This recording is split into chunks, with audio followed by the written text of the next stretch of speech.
very much, Madam Deputy Speaker. Madam Deputy Speaker, in the dying days of the 2010 federal election campaign, a desperate Labor Party promised there would be no carbon tax under a Labor government. Then, after sneaking into office on the back of its unholy alliance with the Greens, Labor's lie was exposed.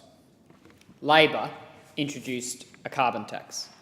Fast forward to the brink of last year's election, and the now opposition leader Bill Shorten stepped from the shadows, took down his Prime Minister and reinstalled Kevin Rudd, yet who in another shameless survivalist bid declared, "We have announced the termination of the carbon tax." Termination, Madam Deputy Speaker. That sounds pretty final to me. But Labor is nothing if not equally adept at stabbing its own and mincing its words. It's turned both into an art form. Of course, the Labor Party never did get rid of the carbon tax. The pledge was not even remotely authentic, designed as a political fix to fool the Australian people who, after granting this coalition government a mandate to eliminate the tax, have witnessed the Labor Party now reject the tax's repeal in the Senate.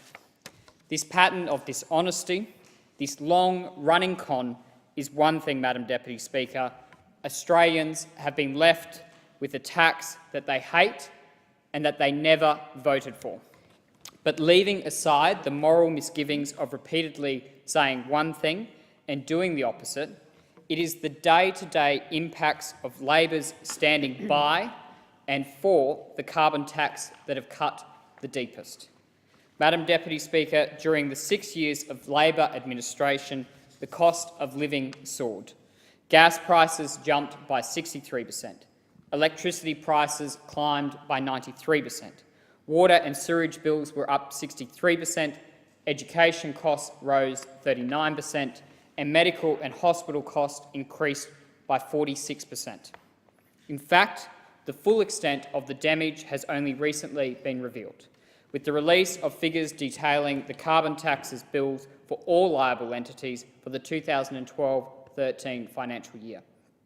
In its first year of operation, the carbon tax was a $7.6 billion hit on the Australian economy and a direct hit on about 75,000 businesses. Madam Deputy Speaker, that's far worse than the Labor Party ever let on. Manufacturing has been slugged $1.1 billion, and that's putting pressure on local jobs. The power sector is being hit with a $4.1 billion in additional costs. That equates to higher electricity bills for locals in my electorate and across the nation. Indeed, Madam Deputy Speaker, rising electricity costs and ballooning cost of living as a result of the carbon tax are an extraordinary attack on families. And all of this from the Australian Labor Party, the political movement that is supposed to be helping working Australians. Instead, it has directly and continually loaded up the cost of living and eroded employment opportunities and job creation initiatives. It has had countless opportunities to desist, to eradicate the carbon tax and relieve the pain.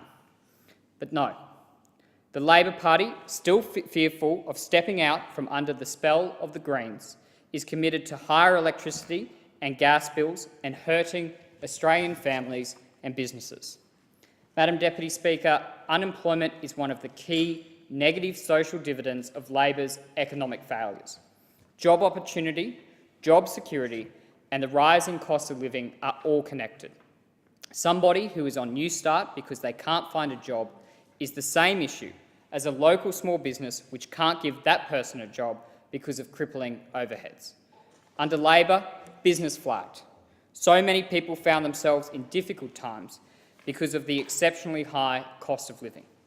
It was the consequence of bad policies and massive overregulation underscored by the carbon tax.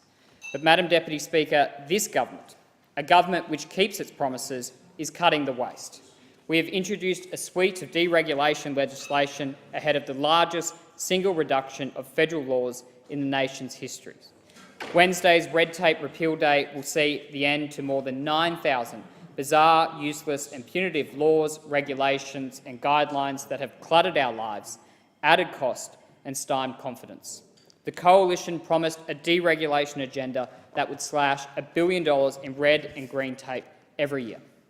We are delivering, with hundreds of millions of dollars in compliance costs to be removed in the first of many dedicated repeal days. Madam Deputy Speaker, the aim is to get government out of the way, to streamline our lives so that businesses can free their arms and breathe and grow again. That means a stronger economy and more jobs. The previous government's red tape legacy is well documented. 40 new or increased taxes and more than 21,000 new regulations. We are untangling the mess that has swallowed our businesses, schools and hospitals, a mess that has stifled productivity and outcomes and led to costs being passed on to everyday Australians. And now, the most corrosive detriment, the carbon tax must go to. It must go if we are to bring immediate relief to households by cutting off the tax's reach into almost every aspect of daily life, including groceries and transport. After all, in killing off the carbon tax, this government is at the same time keeping the compensation regime of tax cuts and pension and benefit increases. So that's tax cuts and pension increases without a carbon tax. Madam Deputy Speaker, the removal of the carbon tax in 2014-15 will reduce average cost of living across all households by about $550. With the carbon tax gone and based on Treasury modelling, retail electricity should be around 9% lower and retail gas prices around 7% lower than they would otherwise be. That translates to household average electricity bills being reduced by around $200, with households' average gas bills down about $70. Treasury's modelling indicates that the abolition of the carbon tax in the next financial year will cut about 0.7 percentage points from the Consumer Price Index. For business, repealing the carbon tax will reduce the bills for inputs, which have been driven up by the escalating cost of energy, primarily gas and electricity.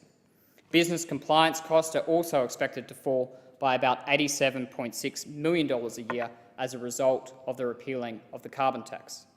Madam Deputy Speaker, the carbon tax is not cleaning up the environment, but it sure is cleaning out the finances of the Australian businesses and families. In my electorate of Longman, local businesses have told me how they have been slugged tens of thousands of dollars in carbon tax, money that should be in the hands of potential employees they can no longer afford to hire. Labor refuses to accept the outcome of an election where it experienced the lowest primary vote in 100 years. It cares not for what Australians want, but for its own petty politicking and cynical devices to avoid irrelevance.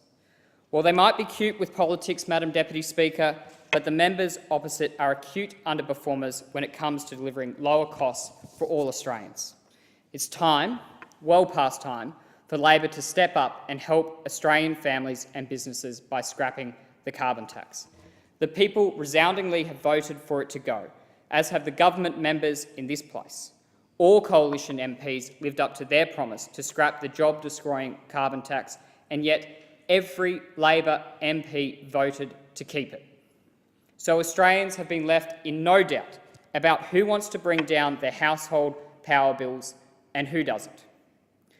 Madam Deputy Speaker, it may have a different leader, but it is the same old Labor Party, one that cannot be trusted to keep its word, one that stands opposed to strengthening the economy, boosting jobs and manufacturing, and lowering daily costs for all Australians. I am happy to declare that the will of this government, informed by the will of the Australian people, won't be thwarted. In contrast to Labor's cheap political manoeuvres, shifting loyalties and downright lies, the Coalition is a government whose aim is straight and true. Madam Speaker, we will do exactly what we said we would do. We will not stop until Labor's carbon tax is gone.